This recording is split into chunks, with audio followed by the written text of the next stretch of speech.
Have you ever think that there's no more forever? Hello friends, this is Shundel. This is just a share, a reminder to each and every one of us. This is not about religion. I am sharing with you some thoughts for today based on what I am reading in the scripture. As it says in Exodus 14:13, Moses said to the people, "Do not be afraid. Stand still and see the salvation of the Lord, which he will accomplish for you today. For the Egyptians whom you see today, you shall see again no more forever." This is really very difficult share, but I am trying my best to share this with you based on what I am reading. No more forever. After Pharaoh finally let the 2 million Israel slaves leave for the promised land, he soon changed his mind and came chasing after them. The Israelites reached the dead end at the Red Sea. But just because you run out of options doesn't mean God has run out of options for you. God parted the water and the Israelites went through on dry ground. When the enemy came chasing after them, they are all drowned. The Israelites saw those enemies no more. So, yes, this is the story of the Egyptians who were coming out of slavery. So in our life situation, you may have situations that look as though they'll never change. But God is saying to you what He said to them. You're about to see the depression no more. See, no more depression. Depression cannot be forever. You're about to see the struggle in your finances. No more. Yes, there will be an end of that as well. You're about to see the struggle in your finances no more. God is about to release you into abundance. You might as well have a going away party for the sickness that's been hindering you. God is doing a new thing. Now keep this tenacity in your spirit. Be more stubborn in your faith than anything stubborn that's trying to stop you.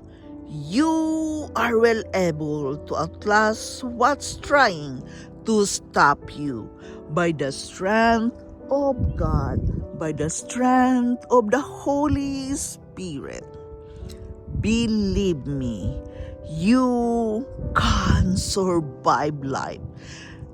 There will be no forever depression, no forever difficulty of your finances, no more forever of the anxiety and depression. But when we can turn around our mindset when it comes to this matter, we have to change our mindset into a positive thing by being thankful. Practice an attitude of gratitude to stay positive even you're struggling. Thanking God in advance for the blessing He has in store for you. The key to all these things is thanking God. Thank you, Father, that you have broken the chain of any negative thing from my past that's trying to hold me back. Thank you that you have so defeated the problem that I'm not even going to see it anymore. I'm going to start living like I am free and experiencing everything you have for me. You have to acknowledge that. You have to understand that we all have the power to discover the power of declaring God's truth over your life. Learn to find it believe it, and speak it, and step into the future He's already spoken over you. It is about turning around our mindset. Know that there is nothing forever. No more forever. Your struggle will not last forever. There is always a solution to your depression, anxiety, finances, difficulties, and everything. There is no more forever.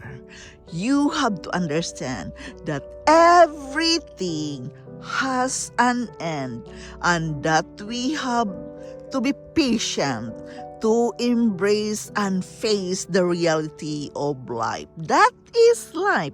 It is a part of our life. So no matter what, don't be discouraged, because everything has an end, and you can turn around your mindset by being positive. You can make it, you can conquer it. In every problem, there is always a solution. This is Yundel. Thank you for listening. Thank you for stopping here in my channel. Thank you for your support. I love you all, and bye-bye.